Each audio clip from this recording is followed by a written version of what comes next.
Hello everyone, and welcome to our Belgian Villains channel, where we'll be bringing you commentary on the match played this Saturday against Brentford.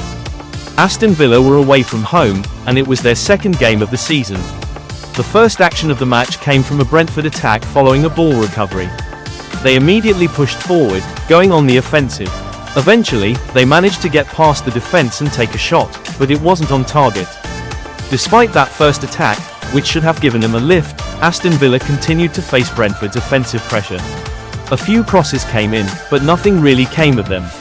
Then, in a move quite similar to Anthony Ellinger's against Newcastle, the ball was played across the pitch to reach Dango Ouattara. Tyrone Mings couldn't stop him, and Pau Torres went in with a tackle, but it wasn't the right choice, a clear lack of communication between the two centre-backs. That left Dango Ouattara free, although under some marking, to go for the ball. He did so and took his chance. His first shot was saved by Emiliano Martinez, but after a deflection, Ouattara managed to put it away. You could say it was unlucky for Martinez, as he had done his job at first. As expected, Aston Villa regained possession after that goal. They created plenty of chances, but none came to anything, shots off target and crosses that didn't find a teammate. Then came an effort from John McGinn, a low and very powerful strike, but unfortunately it was stopped by the goalkeeper, who pulled off an excellent save with his foot. Afterwards, Tyrone Mings tried a volley, but it came to nothing. All in all, you could say that Aston Villa had a fair amount of luck towards the end of the first half, but they still couldn't manage to score. In stoppage time of the first half, Brentford had the chance to deliver a very dangerous cross.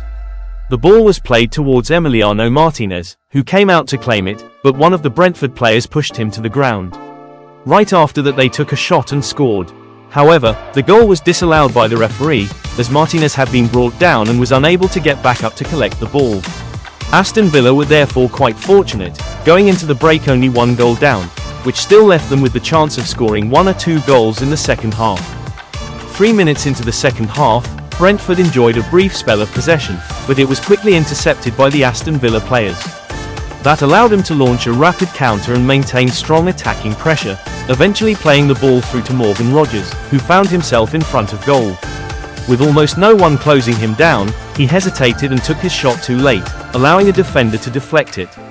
It was, you could say, a clear lack of sharpness from the player. Rogers therefore squandered a golden chance to bring Villa level, especially as Brentford had no real possession at that point and was sitting back very comfortably. It was a moment when scoring was entirely possible. For the whole of the second half, Aston Villa dominated possession. It was possession you could describe as offensive, but without real risk-taking, dangerous crosses, or accurate shots. None of their efforts were on target. Perhaps the one player who could have made the difference came on around the 70th minute, number 29, a summer signing, and he might well have changed the game had he started. He made an immediate impact in his Premier League debut, getting past Brentford's right winger twice, which was a very promising performance. But despite that, Villa still couldn't find the net. The match therefore ended 1-0 to Brentford, who were playing at home. It's a real setback for Villa, who have started the season poorly, with a draw and a defeat, just 1 point from 2 games.